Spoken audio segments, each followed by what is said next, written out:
What's up mga kapadres? Welcome back to our channel. Again, I'm Mike of Soul Padres, and we are finally back with a detailed vlog. As you can see, in front of us is a huge box. For size comparison, here's my hand with a box. It's a huge box, and obviously, it's a Superman collectible, which we'll be revealing and reviewing in a bit. So if you're interested, please do stay tuned. By the way, this is a gift from my aunt in the States, Tita Bell. Love you and thank you so much. And of course, here at Soul Padres, we do detailed reviews, short videos on sneakers, toys, and collectibles, and whatnot. So, no further ado, let's get into it.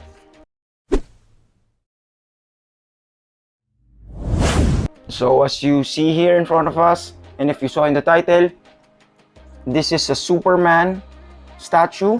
So, yan, ni-reveal ko na it's a statue.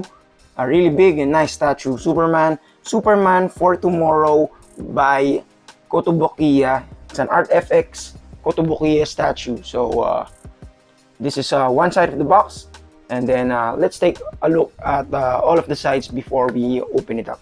So this is the back of the box. As you can see, Soups is here, picture of the statue, its emblem, the back of his cape, and a few pictures, close-up pictures of the statue itself, and of course long text here and world's finest bats and Soups. So let's take a close look at the text. If you guys want to read, it's Superman for Tomorrow ArtFX statue and a lot of text.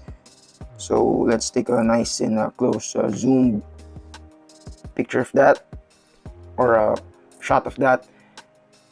If you want to read, feel free to pause there, and then let's check out the other pictures of the statue. So close-up picture of his face, his back, and then of course Batman and Superman. Then let's move on to the other side of the box.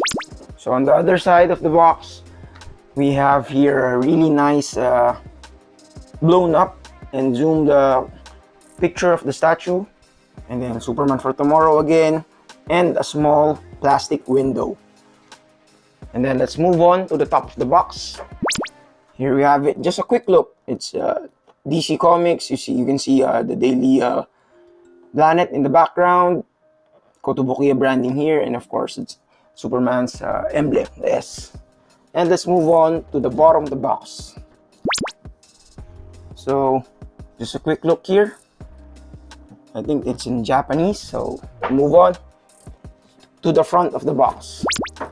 So here we have finally the front of the box, ArtFX Superman logo, and I think this is a picture from the comics that where this statue was based from. By the way, this statue was, I think, released around 2013, and then, if I'm not mistaken, aside from the comics in 2020, there's a movie based on that comics. Of course, nauna yung comics and yung statue na to versus the movie that was released in 2020. So let's take a closer look at the front of the box, just for you guys that want to see the detail, bago natin buksan at tignan yung statue itself.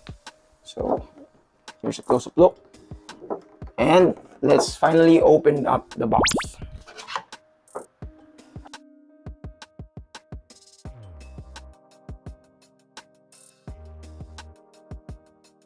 So before we open up the statue, here's a look at the backdrop that's included in the box. As you can see here, Superman here. It's a usual spot niya, overlooking Metropolis. And you can see here, of course, this is the Daily Planet.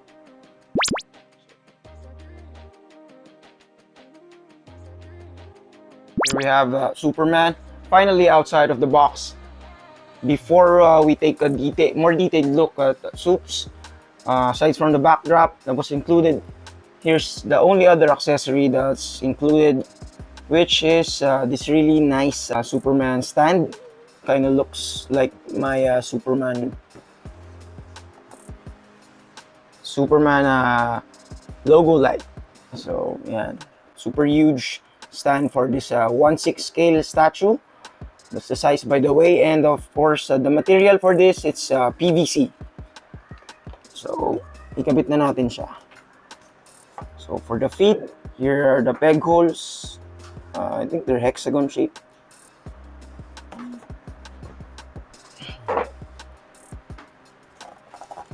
So yan, 2 pegs here, which matches of course the peg holes for his feet.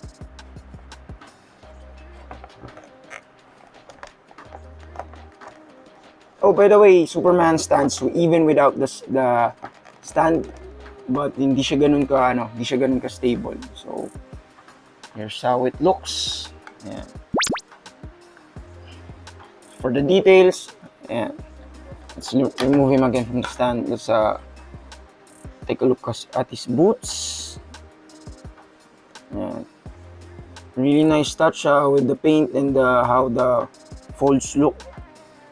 Para siyang yung gamit na talaga siya. Same thing with the cape, napansin ko. So let's look at the cape.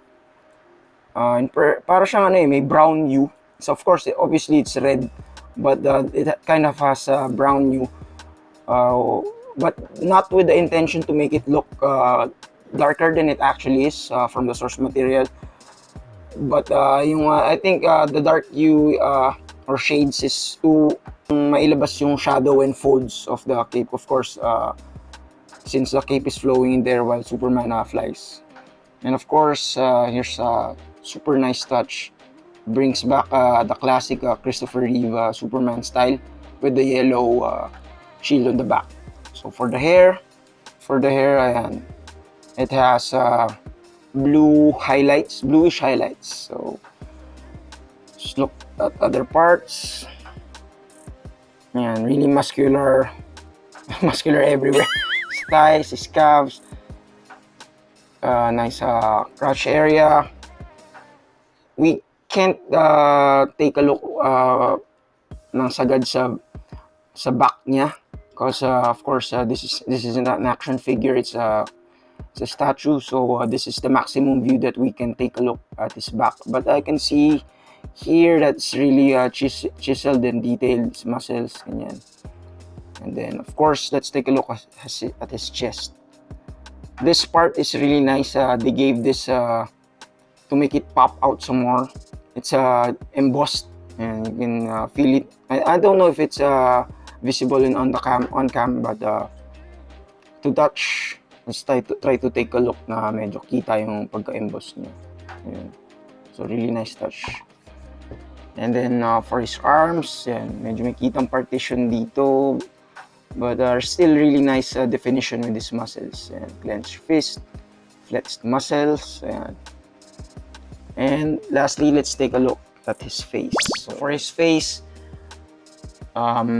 his skin tone is nice, but it kinda looks like Asian, maybe because of course this is an Asian. I think Kotobukiya is a Japanese brand, so that comes with how brands are, how they produce their products. So yun. So even if of course Superman is in a way an American character, how they represent, how they make him look, yan, para siyang Asian, di ba?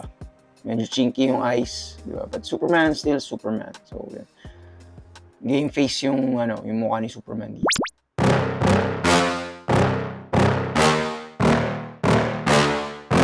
Yeah. Please tell me that I can't, that I won't, that I fail, that I'll never make it out, yeah. Please tell me all the bad, never good, fill my head full of every single doubt, yeah. Part of the video, super duper thank you. If you're new here to our channel, please consider subscribing, smashing the like button, sharing this video, and hitting that notification bell. Again, I'm Michael Padres on behalf of Kat and Von. Thank you and peace out. You don't wanna fuck with me. A slow burn like a disease.